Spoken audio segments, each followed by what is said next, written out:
Hey, good afternoon, good morning, wherever the heck you are, whatever you're doing, I'm glad you're here. Hey, so today we're going to talk about last minute legacy with one of my heroes, one of my dear friends, Rich Hand.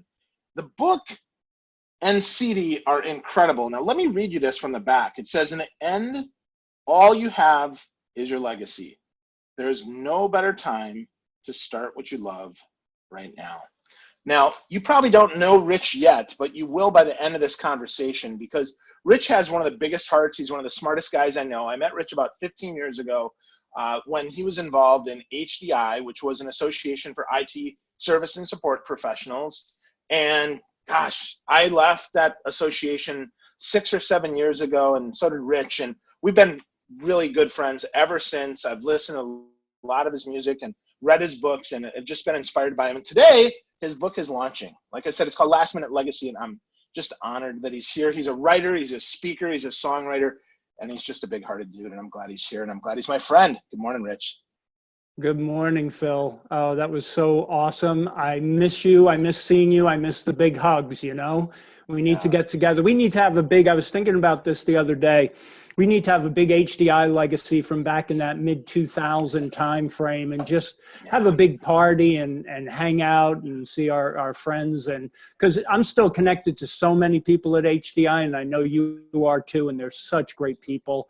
And we need to get together with them at some point. But more importantly, I need a hug from one of my best buddies I feel like I see every day though, you know, with social media.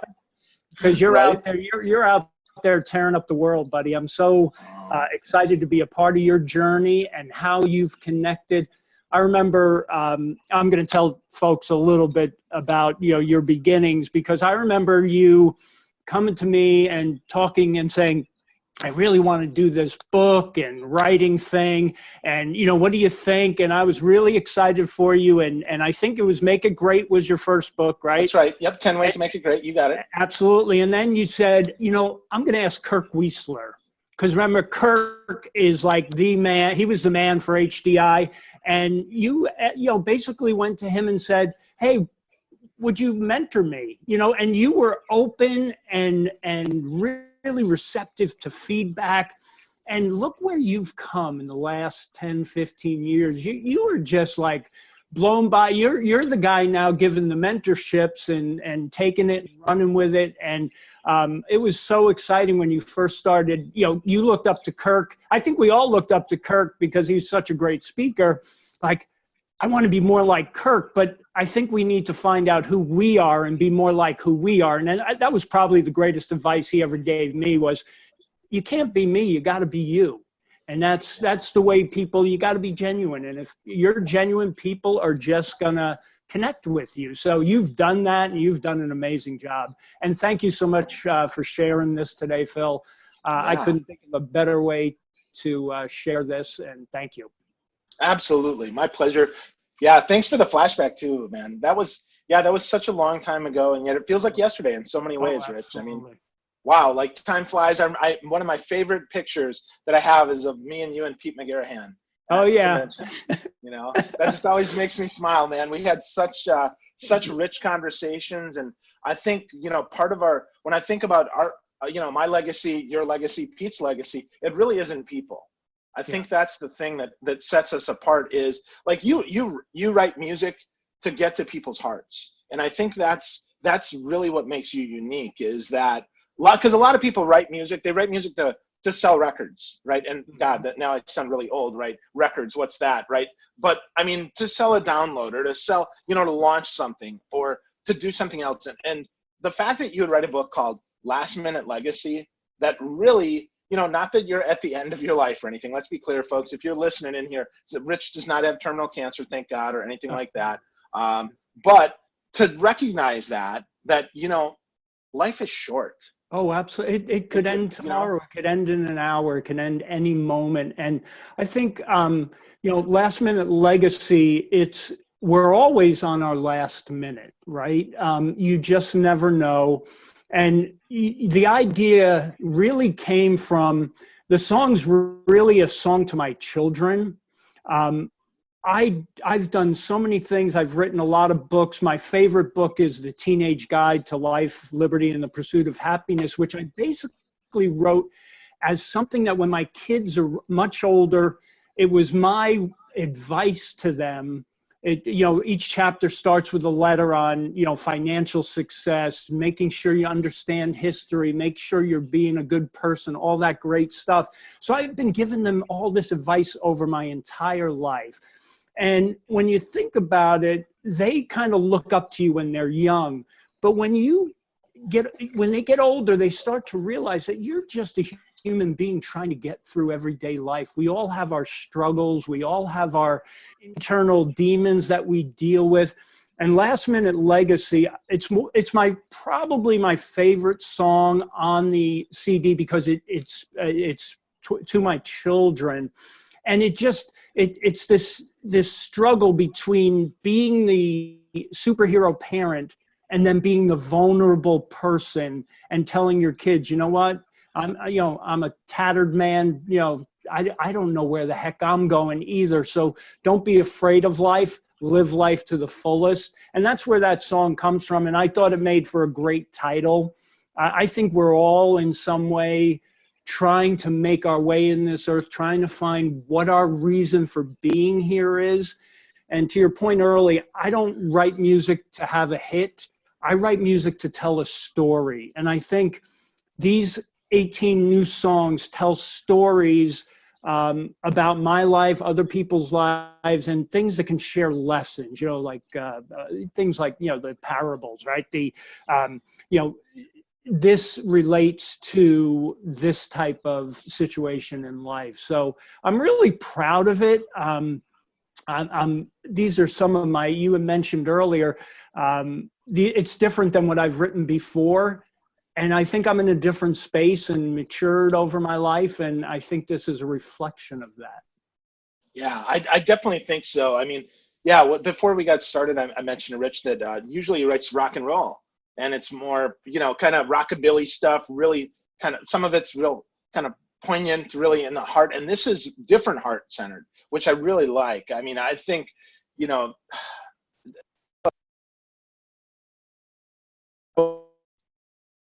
so lovely to think about how good that is and how wonderful it is that we get all of that in music, right? And not only that, but I mean, the book also, because it's about, it is those love letters, not just your kids, right? Right. Me and this old guitar. I mean, really, really fun, man. Really dig that. Because I think about that, right? You actually talk about the intimacy. You say there's an intimacy in songwriting. You must bare your soul, dig deep inside, stand naked on the stage, and expose your innermost feelings in the process. And so I think about that, Rich, and I got to say, because I remember meeting you, man, and you were first a little like, who the hell is this guy that's trying to give me a hug?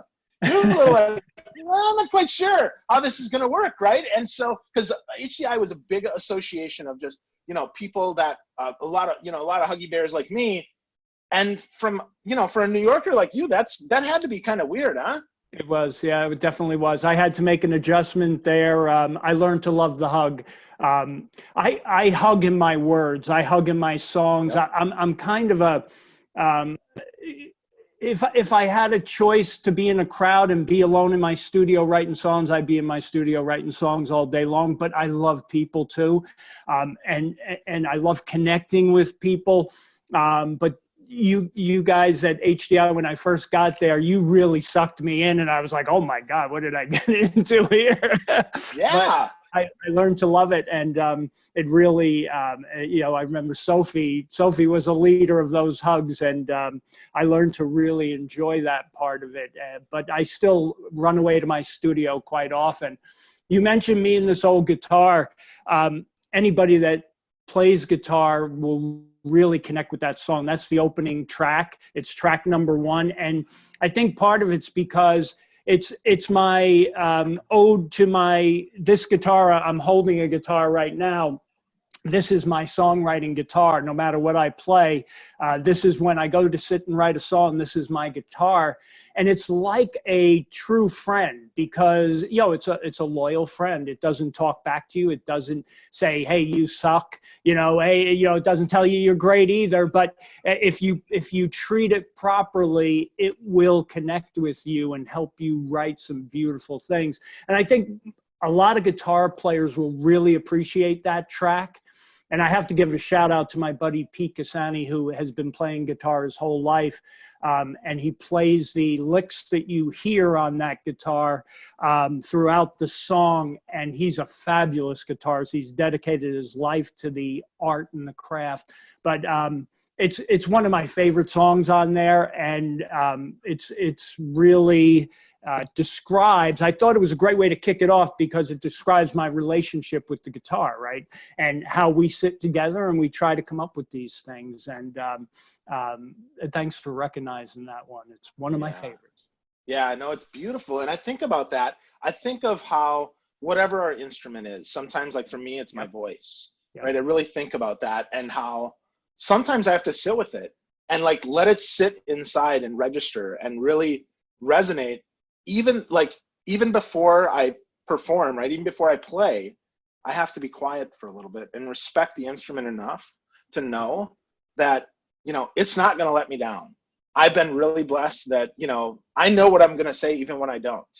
And so my instrument knows, it knows where I need to go.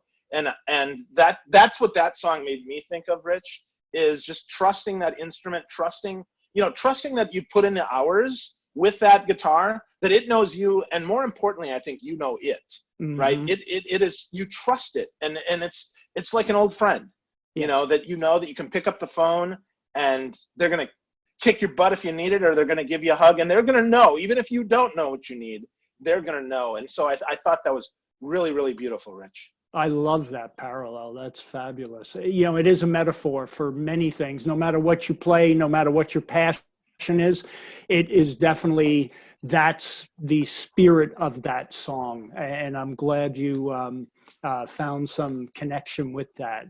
Definitely. For sure. Yeah, for sure. So for those that have never written a song, much less you've written hundreds of songs, how do you get started, Rich, writing a song, man? It comes in many different ways. That's a great question, in the sense of sometimes a song just comes to me. For example, the song I haven't written yet, which is the final song on the CD. I was sitting in a hotel room in where was I? Down in Honduras on assignment when I was consulting. And I was watching a Keith Richards interview on TV. I was trying to find some American channels because, everything's in Spanish. So I found this channel. I was cruising by, and there's Keith Richards being interviewed by this young reporter. And the reporter, is feeling really cocky and cool. And, Keith Richards is one of the coolest people in the world. I just love that guy. He's just so profound. And he's standing there and waiting for the question. And the kid says something like, hey, Keith, what's your favorite song that you love to perform with the Rolling Stones? And he said, son, it's the song I haven't written yet. And I said, oh my God, think of that line. The song I haven't written yet can be a metaphor for so many things. So I ran over, picked up the side desk, where you have the little pad and paper and pen. And I wrote down the song I haven't written yet. And I said, I got to write that song. And I didn't have my guitar down in Honduras. So as soon as I got back, I just picked up the guitar. I picked up my guitar to write a song, right? That's the opening line. And it just flowed. And there's something that happens. Sometimes it's like chewing on nails. Sometimes it just flows right through you. That was one of the ones that just flowed right through. The idea just came. It just comes out of you. You start writing, and every line builds off the next line, and you get this feeling like you're a conduit for something. And before you know it, you're like, oh my God, this is it. This is the song, right?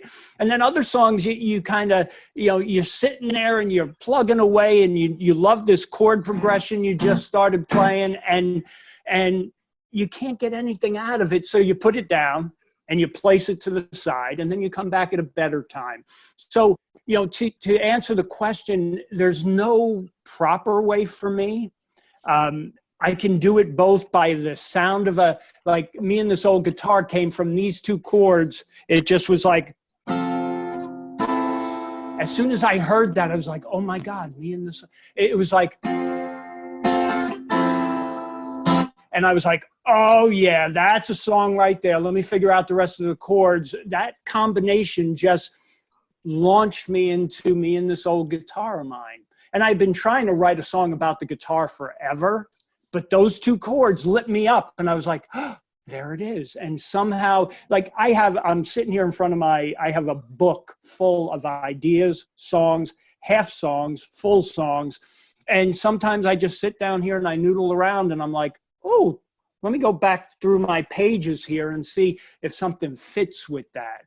So, I've been asked to do a songwriting class in the fall, and I'm starting to think about what I'm going to do to kind of present that. And you can't present, it just comes to you, right?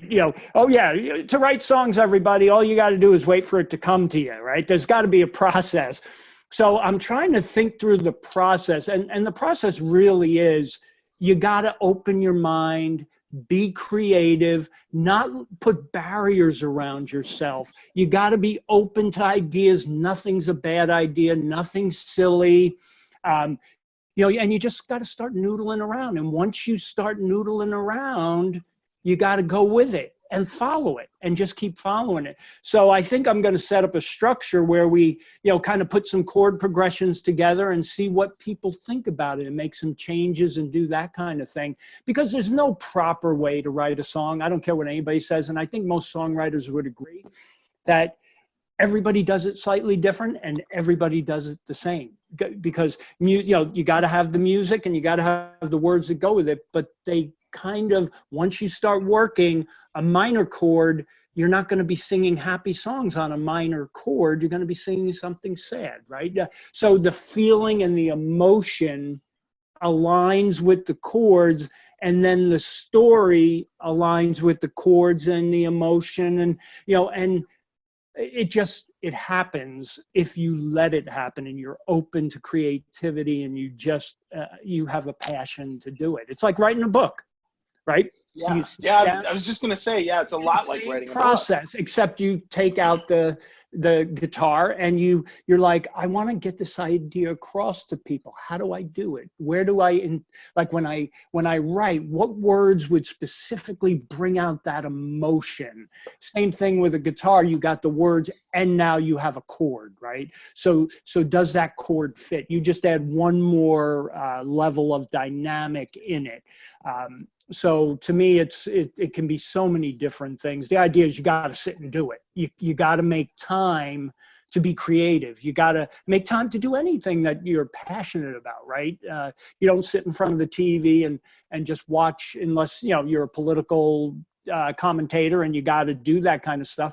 But every time you're sitting there doing TV or doing something that's not in your passion, you're wasting time where you could be doing something you love. So I will come into this studio and just sit for hours. My wife will come down and say, hey, Rich, you've been down here for a while, and you look up and you've been here for a couple hours playing around, So with the kids out of the house now, it's a little bit easier. But when the kids were young, I got in a lot of trouble doing that.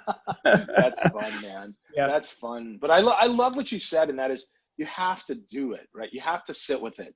You have to be present with it, because so many times, right, we think there's this magical formula. Like what I didn't hear you say is you don't have this magical chair that you sit in with this magical pen that writes this stuff, and suddenly lightning strikes from on high and Zeus infects you with music. And it's like, no, that's not how this works. No. You have to do the work. And I love that even though you've written so much, you still have unwritten pieces of things. You still sit with the parts and try to figure out, how can I make this a little bit better? Yep. And I really like that, Rich. I think that's a really powerful lesson for all of us. Yeah. One of the songs that I was thinking a lot about today, because you posted something the other day in Facebook, and I felt you were going through a challenge, and there was a little bit of self-doubt going on. And anybody that does writing, speaking, anything in the arts, anything creative, even going to work and you have to do a presentation, everybody has self-doubt, right? We need some kind of validation, and there's a really strong thing in the human psyche, in my opinion, is there's this devil inside of us, right? There's this devil that says you're not good enough, don't do it. Why are you going to, people are going to laugh at you. People are going to think you're crazy, all these different things. And I was thinking so much about the song. It's the third song on the CD, Devil Inside, Goodbye to My Devil Inside. I'll tell you, I wrote that song, Phil, in about 3 seconds because I was feeling that, why do I do this? I've spent my life writing music. I don't have nobody's ever played my songs except for me and some friends and things. I'm not trying to make hit records, but you do a lot for a long time, and you're hoping for some success with it, that you could do it for a living instead of having to do a job and this. So there's always that little dream in the back of your head, but there's always the devil inside that says, you should just give up on that. Or, why are you wasting your time? And you have to fight back and say, you know what? The heck with you, you devil inside. I'm doing it because I love it. I don't care if anybody else sees it or hears it or whatever. My kids are going to hear it. My family's going to hear it. My friends are going to hear it. And I'm going to hear it. I'm going to do something with my life that has an impact on the people around me. It doesn't have to be, we don't have to impact millions of people. If we impact our children, our friends, our parents, or whoever, if we impact one person, I know when you go out to speak, if you get one person that comes up to you and says, Phil, man, you motivated me to do something in my life, doesn't that fill your heart? Doesn't that make it worth it? That's what this is all. It's about making an impact for people. And we got to tell that devil inside, goodbye. I'm doing my thing. And here's the thing, the devil's relentless inside of you. You'll have a great thing. You'll do your speech, you'll come out or you'll play your song and people go, great, I love it, I love it. And as soon as you walk away, the devil's inside going, hey, that wasn't really so great. That was only 1 or 2 people that thought it was great. It starts kind of getting in your head again, and you always got to go after it. You got to be as relentless against the devil as it is trying to stop you from doing the things you love. So that's one of my other favorite tracks. I debated about that being the first song on the CD and Me and This Old Guitar, but Me and This Old Guitar won just because I like the production more, but it's one of my other favorite songs. And I was thinking of you because we all go through it. We all, if you put yourself out there, the devil's trying to take you down. You just got to know that and address it, right? Hey, I'm not, devil, I'm not listening to you because I know I got it. Yeah, no, well, it's such a great reminder that we really have the power to choose what we listen to and what we hear and what we put inside our heads, right? We can listen to the devil on this shoulder. We can listen to the angel on this one, or we can listen to our heart. We can listen to our head, whatever you believe. But I really think it's such an important reminder because, I was going through that, like any human, right? I have my days where I suffer from imposter syndrome, where I worry that, things aren't going to work out the way that I want them to. And, frankly, the thing that I was the most worried about, believe it or not, Rich, actually, probably the worst case did happen. And so, I'm still alive to tell you about it, right? So that's the thing. I mean, even if the absolute worst happens, it's still okay. And I think that's another good reminder that, we got to slug through it, right? We got to keep going, because if it doesn't kill us, man, it's going to make us stronger. Oh, absolutely. It's a lesson, right? Everything I've learned, my expectations are you live in the now. It's all a lesson. If it's good or bad, it's telling us something. And what we need to figure out is, what is it telling us? Is it telling us to change direction? Is it saying that really wasn't where we were supposed to be? If we're not in alignment with who we are, we need things to reset our alignment, because sometimes we think we're aligned and we're chasing something, and something happens and we go, oh man, this is really not good. I'm really disappointed. But if you step back and you look in perspective, you go, maybe I was pushing that. Maybe I was trying to be something I didn't want to be, or I thought I could be, and I'm going to fit the round, the round peg in square hole kind of thing. I think everything in life is a lesson to learn, and no matter what it is. And I hope everything's okay for you, and it will be. Oh yeah. I know. You're a guy that bounces back. You're an inspiration. So it's part of your next story. Right? That challenge, whatever it is part of your next story. It's the last hurdle you just went over, and you're going to use it to your advantage to steer in the direction you need to go. Yep, absolutely. Well, and that's the goal, right? So when I think about, part of the legacy is that it's not done yet. Yeah. Right. We're not done yet. And that's an important reminder. I mean, even though, after 18 songs, like the CD wraps up and all of that, I have to tell you, Rich, the way that you wrap this up with people inside of this, and you talk about this and you share their pictures and a little bit of their story, really is inspiring, and really is that legacy right there of paying it forward and giving it back to those that have kind of come before you or inspired you or helped you, I think is a beautiful legacy to leave, Rich. Oh, I appreciate that, Phil. It's the guys and gals on the CD.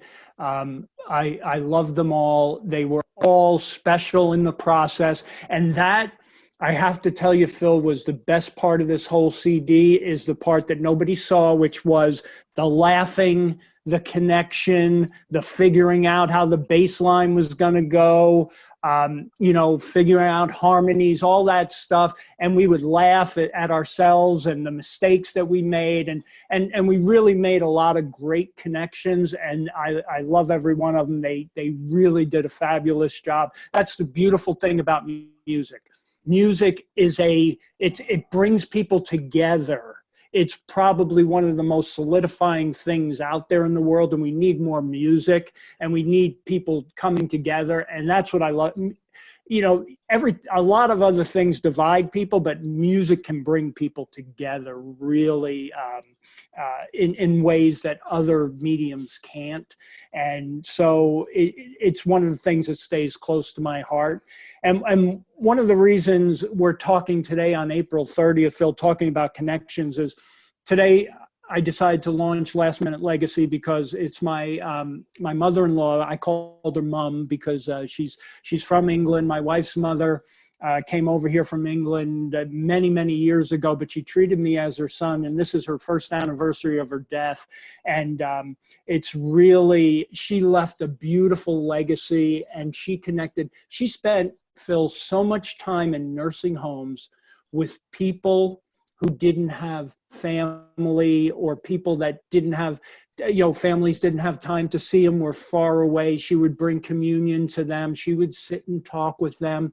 Never, ever talked about how she did that. She just did it. It wasn't like, I do this because I want recognition. She truly had a heart for the needy, for people that were alone. And she was such a beautiful woman, and I just thought it was so appropriate to launch today in respect for her memory. And if you watch the video today, she is in there with a little tribute to her. And I just wanted to make sure I got that in before we wrapped up, that I miss her, and all the people in the video that I have, there's stories of each of the people that have touched my life and who my memory's so in love with. And I just wanted to make sure that people know today is my mother-in-law's 1-year anniversary, and she was a special woman, and not to be sad, but to be joyous in the life she lived. She lived a beautiful life. Wow, that's awesome. That is awesome. Well, around that, I mean, Rich, not only are you leaving a legacy with this CD and this book and your music, but you're donating the proceeds today back to two charities. So talk about that and why those two charities are so near and dear to your heart. I will. I'll talk about Katie Hoke first. Katie Hoke Foundation. Katie died of brain cancer at the age of 8. Her mom, Gina, is a wonderful dear friend of mine. I love her.